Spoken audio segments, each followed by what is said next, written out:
Sa kagustuhan nga po ng Golden State Warriors na makapag-compete sa kampyonato next season, imbis na kumuha sila ng mga bagong player, ay pagtutuunan na lamang nga nila ang pagkuha sa kanilang target na si Kawhi Leonard. Hindi na rin naman sila papayag pa na masayang pang muli ang prime years ni Stephen Curry. Kaya seryoso ang pakikipagnegosasyon nila sa Clippers para kay Kawhi. May isang insider na rin naman ang nagsabi, alam na rin ng Golden State na isang malaking risk ang kanilang posibleng pagkuha kay Kawhi sa pagkakaroon nito ng history ng mga injury at pagiging prone to injury nito per year. Pero sa kabila niyan, itutuloy pa rin nila.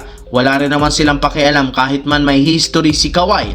Ang mahalaga, magkaroon si Stephen Curry ng bagong superstar na katandem na tutulong sa kanya para makapag-compete at makabalik muli sa pagiging isang championship contender sa mga susunod na taon. As of now, 37 years old na nga si Curry at kailangan magmadali ang Golden State Warriors.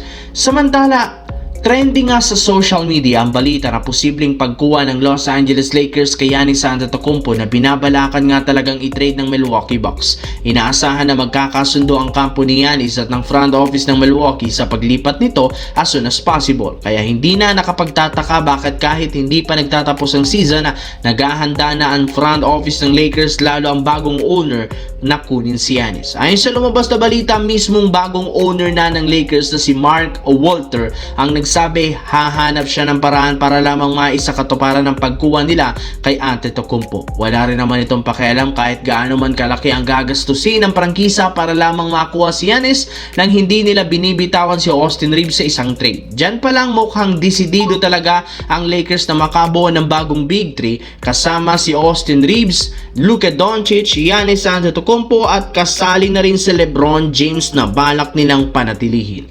Sa kabilang banda, hindi na napakinabangan pa ng San Antonio Spurs ang home court advantage sa Game 3 kahapon matapos sila ditong matalo ng OKC Thunder na rason bakit baliktad ang team ngayon at sila ang baon sa 1-2. Ngunit kahit natalo ang team sa harap ng kanilang fans, nananatiling positibo lalo si Victor Wembanyama. May ilang magandang nagawa rin naman sila last game matapos nilang mapa-slow down na si Shai Gilgeous-Alexander. May pagkakataon nga nilang na-shutdown nito na opensa gamit ang kanilang depensa, sadyang hindi lamang nila napag-prepare ng maayos sa pag-init ng shooting ng ibang mga role player ng OKC Thunder, lalo ang bench nila. Kaya bagamat natalo sila sa Game 3, may ilang natutunang bagay para makabawi sa Game 4. Nagiging epektibo rin naman ang depensa nila kay SGA, kaya papagpatuloy na lang nila ito next game at gagawa sila ng ilang mga adjustment sa ibang player ng OKC Thunder. As of now, 1-2 nga ang kanilang standings at kailangan maipanalo ng San Antonio Spurs ang Game 4 para maitabla ang serye sa 2-2.